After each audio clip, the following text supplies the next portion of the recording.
कल्याण डोंबिवलीमध्ये सध्या एक नवा पोस्टर बॉय उदयाला आलाय। कल्याण डोंबिवलीकरांना रिअल हिरो कोण वाटतोय, पाहूया हा रिपोर्ट।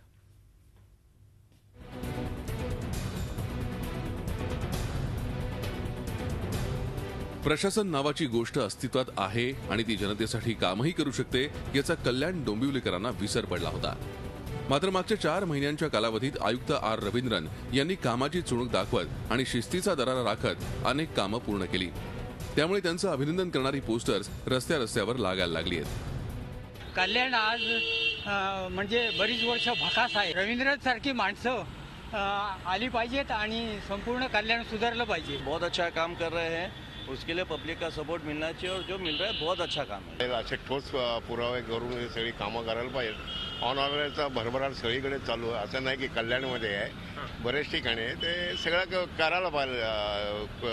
अदर काम जे आहे, अनलिगल काम जे आहे सगळं ओढून लावायचं। दरम्यान कल्याण मधल्या एका रस्त्याच्या रुंदीकरणावरून उठलेल्या वादळात रवींद्रन यांची बदली होणार अशी आवई शहरात उठली। मात्र यावर खुद्द रवींद्रन यांनीच आता स्पष्टीकरण दिलंय।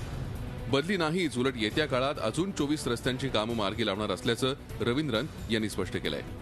येणाऱ्या 6 महिने कालावधीमध्ये कमीत कमी 27 रस्ता मी रुंदीकरण करण्यासाठी मोहीम हाती घेतलेली आहे। त्याच्यामध्ये आता 3 रस्त्याची मी ऑलरेडी झालेली आहे।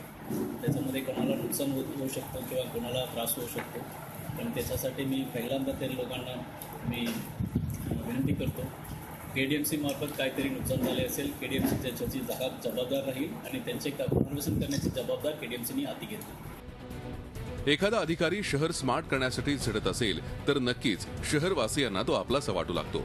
पण गेल्या कित्येक वर्षात केवळ राजकारणी आणि अधिकारी यांच्या घाणेरड्या युतीमुळे खुंटलेला विकास आता फास्ट ट्रॅकवर येण्याची शक्यता निर्माण झाली आहे आणि त्यामुळे नागरिकांना समाधान मिळतंय। विशाल वैद्य, झी मीडिया, कल्याण। झी 24 तास रहा एक पाऊल पुढे।